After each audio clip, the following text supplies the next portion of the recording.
So if our brains are connected and you record, for instance, what are you possibly thinking, what are you, basically what areas of your brain are being stimulated at a certain point. There is even like devices that can collect what you're seeing, measuring your feelings either through facial recognition devices, micro muscle movements and so on. These data is going to be stored somewhere, so it might be in a cloud service.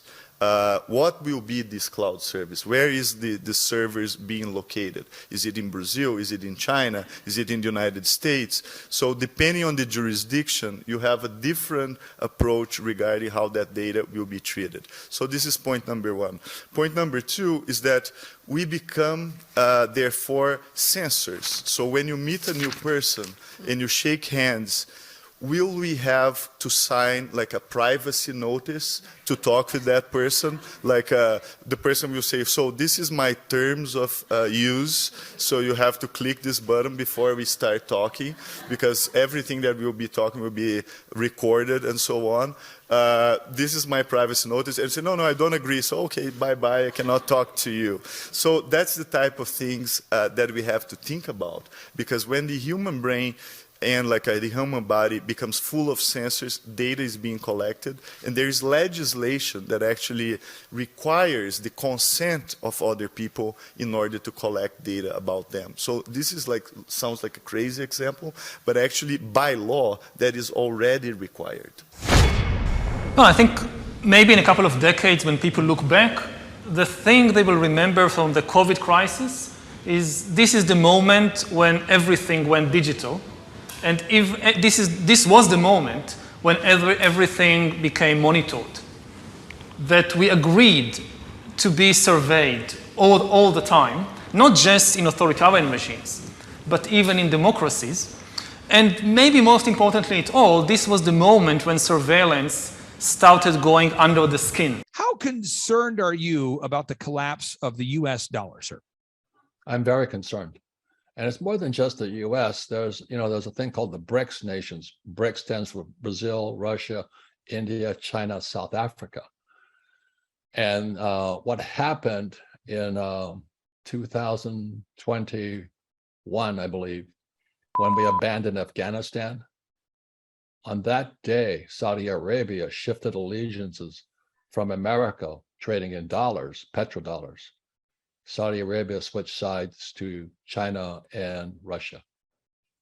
It's the end of the dollar system. So the end is near for the US dollar, and my concern is it's going to wipe out stocks, bonds, mutual funds, ETFs. Just for my generation, the boomer generation, we're in serious trouble, because the only reason our stocks, bonds, mutual funds are up is because the Fed and the Treasury just kept printing more and more money. Instead of fixing the problem from 2008, they just kept printing more money. And it's about to come to an end. So that's why when I say to people, buy gold, silver, and Bitcoin, you want to stay in what I call real assets, tangible assets. That's my opinion.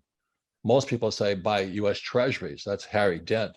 I wouldn't trust anything printed by the US government, but that's me. I don't like anything that can be printed.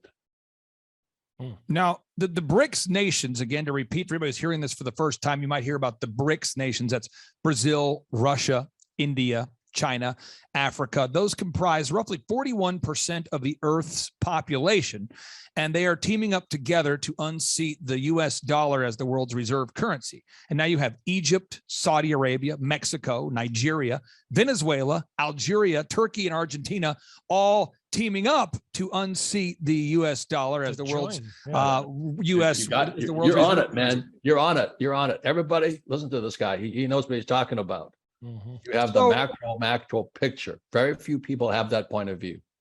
And the Great Reset will be the collapse of the dollar. Inflation. Inflation. Inflation. When demand is greater than supply, either you get shortages or you get price increases. And actually what we had was a mixture of both. We are in an inflationary spiral. 66% of people polled expect inflation to get worse. The value of the dollar since I was born has declined by 94% to 6 cents. We are about to face one of the greatest periods of uncertainty in American history. Organize your finances, expand your knowledge, your insight as to what it is that you have, and then start making decisions. When people go to bh-pm.com, they can schedule a free consultation. You're talking about going from the intangible into the tangible. If you can't hold it in your hand, then it's not yours. You don't own it. You can physically hold actual gold and silver. It ships fully insured directly to your home. Inflation rates are going to continue to rise. Don't wait